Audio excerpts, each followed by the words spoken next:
Dernière page de cette émission consacrée à l'actualité internationale et notamment à la situation en Iran. La sénatrice Nathalie Goulet a interpellé tout à l'heure le ministre des Relations étrangères, Laurent Fabius. On écoute sa réponse sur les négociations qui redémarrent entre l'Iran et l'Occident et on en parle après avec Nathalie Goulet. Il y a depuis l'élection du président Rouhani en Iran un changement de ton incontestable. Nous attendons que ce changement de ton se traduise par un changement de fond. Il s'est tenu hier et avant-hier des réunions intéressantes à Genève. Les problèmes ont été abordés sur le fond des affaires nucléaires. Tout a été discuté. Il y aura une nouvelle réunion le 7 et le 8 novembre. Il est trop tôt pour en tirer des conclusions. D'autant que ce que nous avons connu de la part de l'Iran depuis quelques années, le guide étant resté le même, nous incite à ce que j'appellerais une ouverture prudente. Voilà, Nathalie Goulet, bonjour. Merci d'être avec nous. Vous venez d'entendre Laurent Fabius qui répondait à votre question. Et la France ne doit pas confondre l'apparence avec les réalités. Grosso modo, il vous dit qu'il ne faut pas se précipiter. Je suis assez d'accord, parce que si vous voulez, je pense que l'expérience nous a montré que les choses n'étaient jamais simples avec ce pays.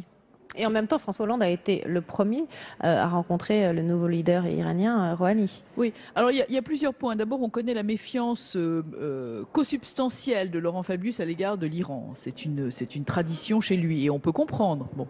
Et en même temps, il y a des signes. Il y a la fin de la journée antisioniste. Vous me direz qu'entre la peste et le choléra, mais c'est quand même la journée pendant laquelle on avait décidé de rayer Israël de la carte. Donc c'est quand même bien que le nouveau président ait décidé que cette journée-là s'était terminée.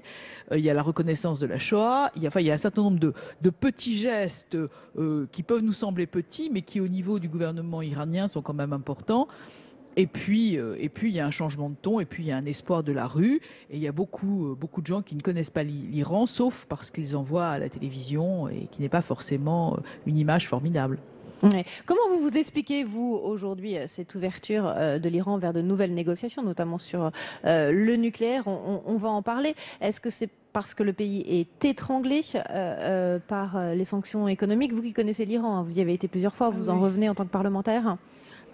Alors la question le pays est totalement abasourdi par les sanctions et effectivement c'est ce qui explique d'ailleurs l'élection du président Rouhani, parce que sa campagne, ça a été le retour dans la communauté internationale. Donc finalement c'est un pays étranglé qui n'a pas d'autre choix que d'ouvrir à nouveau les négociations? Mais je crois que l'Iranien de la rue n'était pas du tout favorable à cette politique.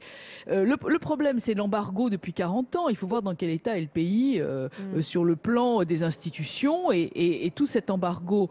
Et la mauvaise image que l'Iran a donnée d'elle-même, de son propre fait, la dégradation de cette image, c'est de la part du président justifie, si vous voulez, la méfiance. Mais en tous les cas, le dossier iranien est essentiellement celui du nucléaire, n'est pas celui des relations parlementaires. Et moi, je pense que nous sommes là précisément pour renouer avec nos collègues parlementaires. Mais est-ce que les durs du régime iranien ne vont pas résister à cette ouverture?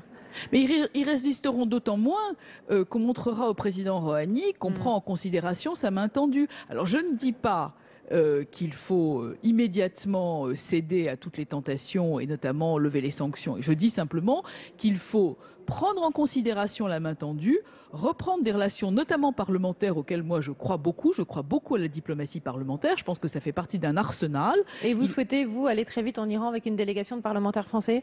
Ah mais je pense qu'il faut y aller, d'abord parce que les gens ne connaissent pas le pays. Et qu'ensuite, il y a beaucoup de choses à voir en Iran. Et puis, il y a à discuter. Si on ne discute pas avec ceux qui ont la main tendue, avec qui voulez-vous qu'on discute? Et en plus, on facilite le travail des extrémistes qui disent, voyez, vous lâchez, vous tendez la main, personne de l'autre côté ne veut la prendre, et donc restons son opposition. Donc je pense que sans être notre excellent collègue Didier Julia, sans contredire la politique du gouvernement, sans se mêler du dossier nucléaire qui n'est pas à notre niveau, je pense qu'on peut discuter avec nos collègues parlementaires qui d'ailleurs, je vous le rappelle, font partie de toutes les instances internationales et notamment l'Union interparlementaire. Le Congrès américain, lui, est plus réticent, il est beaucoup plus sensible au lobby israélien. Sans doute, mais il y a 9 parlementaires, 9 sénateurs américains qui ont dit que s'il y avait une fin de l'enrichissement, il fallait immédiatement lever les sanctions. Et comme je l'ai dit au ministre, les entreprises américaines sont déjà sur place. Donc les choses vont aller vite. Et donc, il ne faudrait pas que la France perde de temps. Merci beaucoup, Nathalie Goulet. Merci. Et puis, dans les prochains jours et les prochaines semaines, il y a aussi à Genève les négociations qui vont reprendre les discussions autour du nucléaire iranien, avec l'Iran qui a quand même accepté hier la visite de certains sites, ce qui sont quand même un rapprochement assez intéressant. Merci, Nathalie Goulet. On en reparlera avec vous, notamment si vous repartez visiter l'Iran. Merci à tous de nous avoir suivis pour refaire ensemble la séance après les questions d'actualité au gouvernement cet après-midi au Sénat. Très bon après-midi à tous sur notre antenne.